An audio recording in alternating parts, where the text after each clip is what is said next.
Welcome back. So in our previous video, we talked about some other technologies in forex and some other few things. We talked about market structure. We talked about market movement and phases of the market.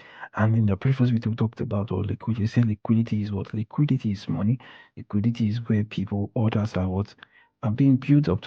And we said we have different type of liquidity, and I give a sketch view of um liquidity we are actually conversant with. And I said liquidity is actually where people orders are resting. Like examples of liquidity, we said previously high, previous week high, and whatever previous week daily or whatever it's been called. And I said we have a double bottom, which is actually equal lows. Then we have double top, which is also liquidity. Then we have a trend line liquidity, and I gave some pictorial view about trend line liquidity and whatever it's been called. So in this particular video, I'm actually talking about a few our core liquidity concept in this video. And this is inducement of liquidity, and then the inducement liquidity is for what? Is for expansion. Inducement liquidity is for what? It's for expansion. Sorry, inducement liquidity is for what? Expansion.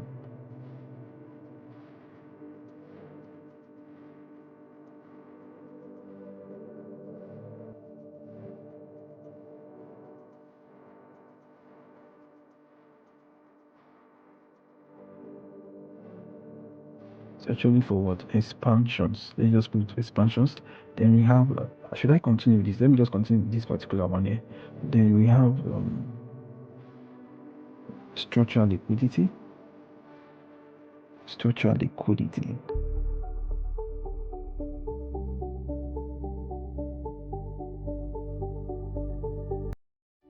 We have structural. Okay, sorry, structural liquidity.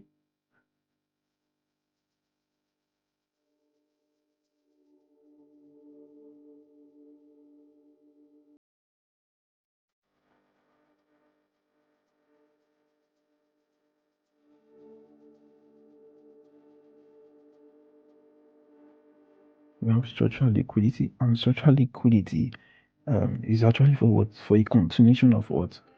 Of trend. Structural liquidity is a what? Continuation of what? Of trend. Structural liquidity, continuation of trend.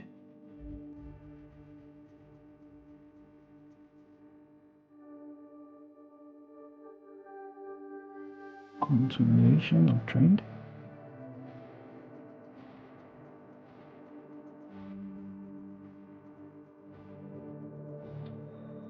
Yeah, I'll give explanation to that later. Then we have a what? Transactional liquidity. Transactional liquidity is for what? It's for correction. Transactional liquidity is for what? It's actually for what? For correction of what? Of the market.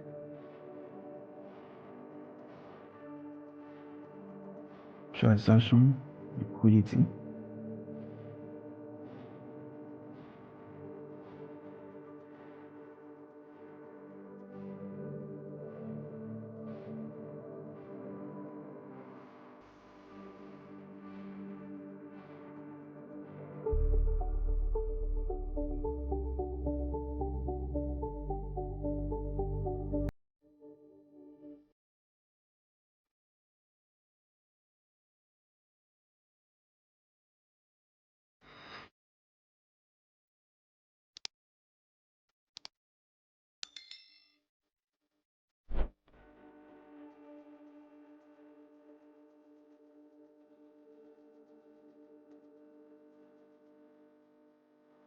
Right. So these are all three type of liquidity: inducement liquidity, structural liquidity, and transactional what?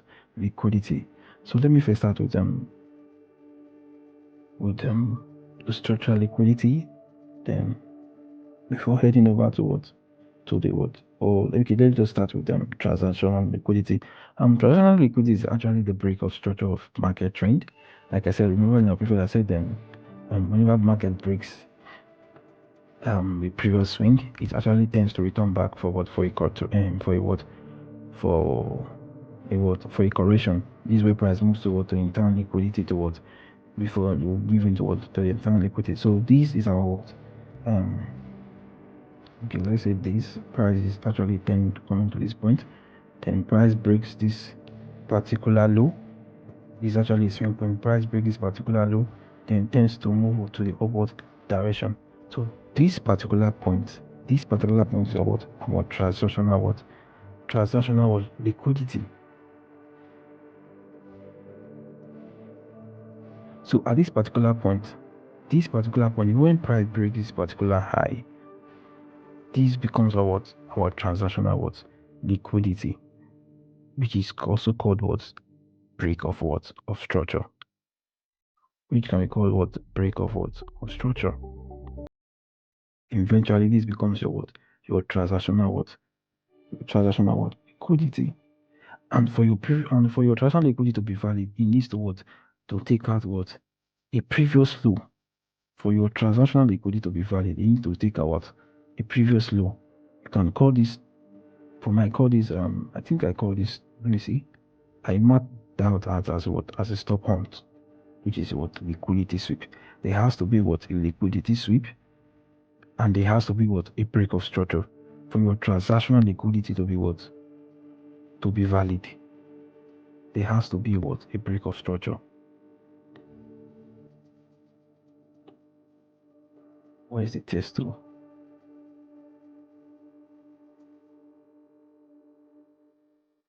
This is your transactional liquidity. This is your transactional liquidity.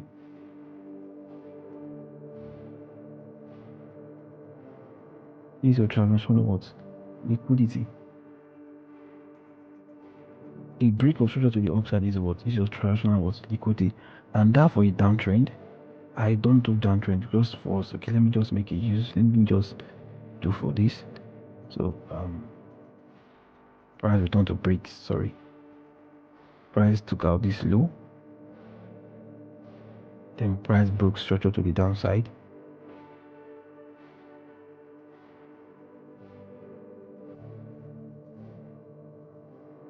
So for this, our transactional liquidity is valid. Why? Because price swept this low.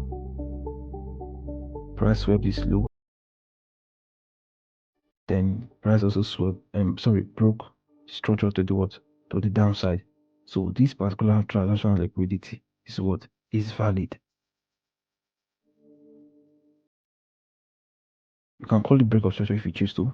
This particular transactional liquidity is valid.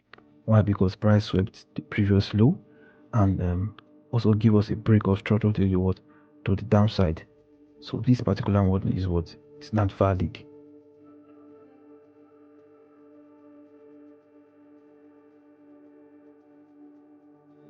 This is your transactional liquidity. So in the next video, I will still talk about structural liquidity. I don't want this to be lengthy, so we'll talk about structural liquidity and then inducement liquidity. See you guys in the next video. Thank you.